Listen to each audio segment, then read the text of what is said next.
오늘 12월 29일, 과거에 그 국정원에 상당히 중요한 고위직을 하면서 그 1차장도 하고 뭐 아주 뭐 대사도 하고 그런 분이 있죠.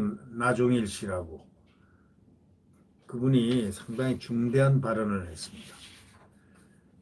국정원에도 고정간첩인 블레이크, 그 영국 고정간첩, 그 KGB 고정간첩, 영국의 M16, 그 M16 그 정보부에 고정간첩이 있었다는 거 있지 않습니까? 블레이크 사망했다고, 98세로 사망했다는 그 보도가 나가고 난 다음인데, 이 라종일 박사가 이렇게 얘기했습니다. 이분은 지금 현재 가천대학교 석좌교수로 계시고 있는데요. 국정원에도 고정간첩 블레이크가 있다 해서 충격을 지금 주고 있습니다. 블레이크가 이 KGB가 M16에 심어놓은 첩자입니다. KGB가 M16에다가 영국 수사기관에다가 영국 그러니까 정보기관에 제임스 본드, 네, 거기에다가 심어놓은 놨고 자발적으로 스파이가 된 것이 아니다 이런 얘기죠. 이중간첩이라고 해가지고 이렇게 신문에 크게 났었죠. 바로 이걸 얘기를 하는 건데, 이건 상당히 지금 엄청난 대한민국 이거 지금 큰일 났습니다. 이게 만약에 이 말이 사실이라면 말이죠. 이거 보통 문제가 아니죠.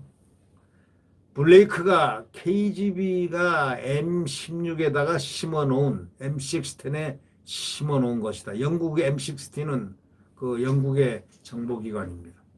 자발적으로 스파이가 된 것 아니라고 얘기했습니다. 심어놓은 것. KGB, 러시아 옛날 KGB가 심어놓은 거다. 그렇게 소련이 말이죠. 이 주일대사를 지낸 나종일 가천대 석좌교수,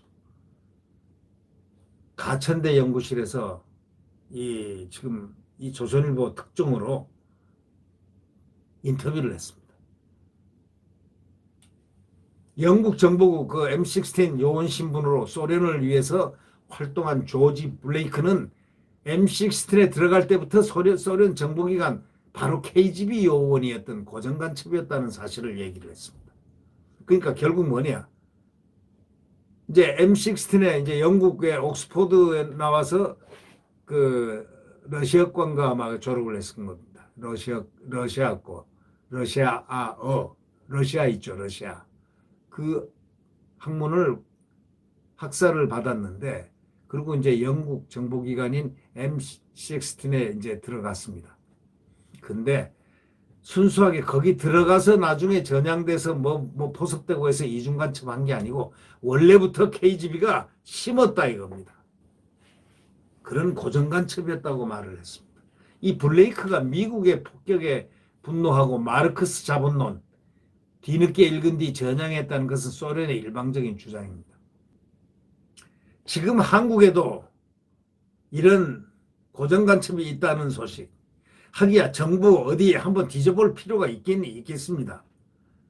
아니 고정간첩, 이게 큰일이죠. 이게 라종일 교수가 괜히 이렇게 하는 분이 아닙니다. 이분은 다 모든 것을 다 경험하신 분이고 알 부분이 있으니까 하는 거 아니겠습니까? 자, 국민들이 어떤 사람이 고정간첩인지 이제 국민들이 찾아내야 될 그런 차례가 된 시대가 된 거 아닙니까? 이 라 교수는 말이죠.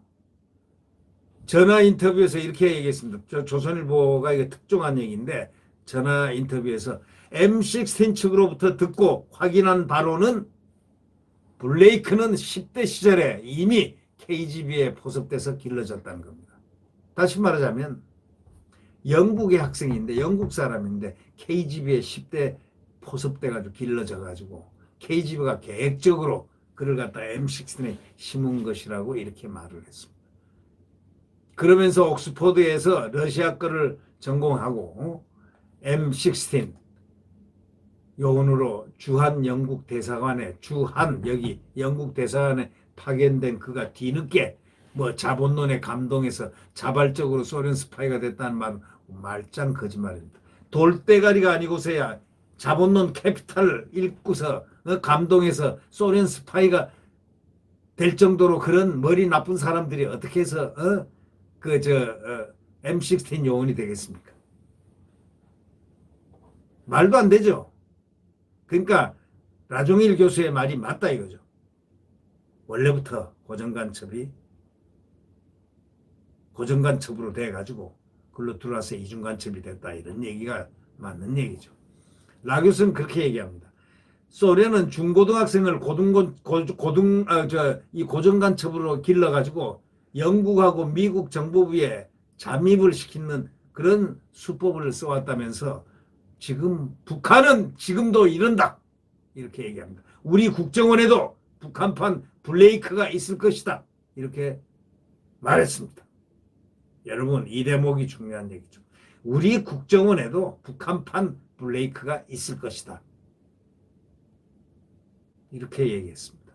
이 라 교수는 김대중 정부 때 상당히 중요한 일을 많이 했습니다. 안기부 1, 2차장, 국정원 1차장, 또 주영대사, 노무현 정부에서도 큰일 했습니다. 청와대 국가안보보좌관을 했습니다. 이 정부에서. 주일대사 등을 여기만 아주 진보 진영의 대표적인 외교안보 책사로 손꼽히는 사람입니다. 아주 유능하고 인품도 좋다고 제가 들었습니다. 결국 그런 것을 보면은 국정원은 과거 진보 정권 당시에 몰이란 게 잠입하는 것을 몰이라고, 잠입 스파이 있지 않습니까? 몰래 잠입해가지고 거기서 스파이 노릇하는 거, 소위 잠입 스파이, 몰이라고 하는 겁니다. MOLE, 몰. 이런 잠입 스파이, 몰 색출을 갖다가 이 나종일 씨도 진보 정권, 그러니까 김대중 정권 당시에 안기부에 있으면서 굉장히 노력을 많이 했던 모양입니다. 몰 색출을 위해서 잠입해서 심어진 스파이, 북한 스파이를 이중 간첩을 찾아내려고 굉장히 노력했던 그런 적도 있었던 것으로 지금 알려지고 있습니다. 이 라 교수는 여권이 강행 처리한 대북전단 금지법을 매우 비판을 했습니다. 이분이 노무현 정권 때 안보보좌관을 했다니까요. 이 라종일 교수는 북한은 DJ 노무현 정부 때도 교류하고 싶지 않으나 정상회담 해야 하지 않느냐면서 휴전선의 대북 전광판 철거를 집요하게 요구를 했었습니다. 정보, 지적 결핍에 빠진 북한 주민을 위해서 뭔가를 해야 되는데 이 전광판 같은 최소한의 정보 유입 도구가 굉장히 이렇게 유지돼야 되는데, 그래서 대통령한테 직언을 하기도 했지만 결국 청와대에서 대거 입성한 386 세력, 지금 586들입니다. 이들이 전광판 철거를 밀어붙여가지고 성사시켰다고 말했습니다. 이들은 상당히 원죄가 있네요. 보니까 386 세력이 전광판 철거를 밀어붙여 성사시켰답니다. 야, 이거 참 새로운 사실이네요. 이 386 세력이 김대중 대통령 때 386 세력이 청와대에 대거 입성한 386 세력이 전광판 철거를 밀어붙여 성사시켰다. 증언을 하고 있는 겁니다. 이인영이가 386의 대표적인 사람입니다. 이인영, 송영길, 우상호 이런 자들이죠. 네, 기가 막히네요. 이 나종일 교수는 우리 정부가 북한과 잘 지내는 것에 자기도 찬성한다 이게. 나 교수도 찬성한다. 그러면서 그렇지만 잘 지내더라도 인권 등 지킬 건 지켜야 하지 않겠느냐. 그러면서 엉터리 민족주의자, 진보주의자들은 역사가 어떻게 바뀌는지도 모르고 있다. 아주 신랄하게 비판을 했습니다. 이분은 진보주의자입니다. 진보학자입니다. 남북 정상이 백두산에 올라가서 악수하고 정상회담하고 그러면 세상이 뒤바뀌고 역사가 만들어질 일로 착각하고 있다. 잘못 알고 있다는 겁니다. 하지만 근본적인 변화는 그런 식으로 오지 않는다는 겁니다. 프랑스 혁명이라든가 한국의 민주화 혁명, 이런 게 다 지식이나 영웅 같은 인물 하나가 툭 튀어나와서 이루어진 게 아니고 결과적으로 변화를 갈망하는 대중이 움직였기 때문에 가능한 것이다. 이렇게 말을 한 겁니다. 이게 바로 여론, 국민 여론을 함부로 무시하지 말라는 뜻입니다. 이게. 예? 국민들 지금 여론이 이 정부에 안 좋고 이 당에 안 좋은 것을 뭔가를 아무것도 아닌 것으로 생각하지 말라는 얘기입니다. 지금 국민들은 무언가를 지금 변화를 갈망하고 있다는 사실을 알아야 됩니다. 이 나중일 교수가 그렇게 말씀했죠. 근본적인 변화는 그런 식으로 가서 뭐 악수하고 백두산 올라가서 악수하고 뭐 정상회담하고 뭐 그런다고 세상이 바뀌냐 택도 없다는 얘기입니다. 그런다고 역사가 만들어진 줄로 착각하지 말라는 얘기입니다. 근본적인 변화는 그런 식으로 안 온다는 얘기입니다.